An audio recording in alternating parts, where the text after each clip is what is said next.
Bitīd matos, pirmais pirkums, pirmais uzkrājums, maucam līdz Ērikam. Zini, ko esam izdarīt pēc iešanas veikalā Top? Ātri ieskatos mans Top lietotnē. Un pirms tu aizies veikalu, tu var apskatīties Top cenas preces, lai nevajadzētu veikalu domāt ņemt, neņemt.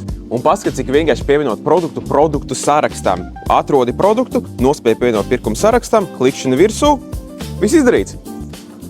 Šovakar pie manis ciemos draugi atkal nāk, un kā parasti man nav ne mazākās nojausmas, ko likt galdā, bet tad es atcerējos Top receptes. Opā, tieši tas, ko vajag.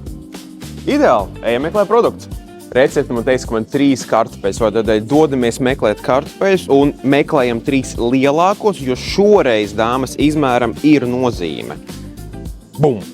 Kārtējais nosvītrotais. Un reku redzēt, ar manu Top lietotni cena būs ievērojami lētāk. Tādēļ ņemam šo, un reku tāpat ar krējumiņu ņemam, kuram Top cena 20%. Interesi pēc cik procentīgi jūs parasti ņemat? Es zem 20, tas nav cilvēcīgais. Grieķu jogurtu arī ņemam Top cenu, un es pat nemelošu, es pirmo reizi uzliku, ka Valmiera taisa grieķu jogurtu, tā kā būs prieks pamēģināt. Un lietotnē ir atsevišķa Top produktu sadaļa, kur tu redzēt visus Top produktus, kuri pieejami Top veikalos. Labi, iziešu cauri sarakstam. Tā, kartupeļi ir, šampiņonu paka ir, burkāni un pat 2 paņēmu, sīpolu 1 veselu lielo monstru paņēmu un gandrīz aizmirst par Top spēli. Spēlē, krāj punktus un piedalies balvu laimestos.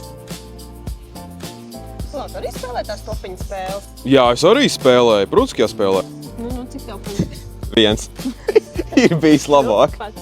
Paldies! Ko vēl viens spēlētāji? Es nezinu, kā jūs, bet es vienmēr, kad meklēju kaut kādas sveramās lietas, meklēju pēc noslēguma, jo tas vienmēr man atvieglo procesu atrast tos produktus. Es nezinu, vai es tā vienīgais daru. Raksti komentārā, vai tu arī tā dari. Kā mēs varam redzēt, ir fantastisks gala summa 16,77, bet mēs to varam uzlabot. Spiežam apmaksāt, vai mums ir mana Top karte? Protams, ka mums ir telefonā līdzi. Spiežam jā, skenējam. Gala rezultāts 13,47. Ietaupījām naudu. Bitīd matos, pirmais pirkums, pirmais uzkrājums, maucam līdz Ērikam. Un vēl viena laba lieta, kas man patīk par lietotni, digitālais čeks. Spied virsū un redzēt visus savus iepirkumus. Ja gadījumā vajag plānot budžets vai gadījumā grib piedalīties loterijā, vienmēr tas čeks ir saglabājies lietotnē. Labi, pietiks runāt, es dodos draugiem gatavot vakariņas. Tiekās, čau!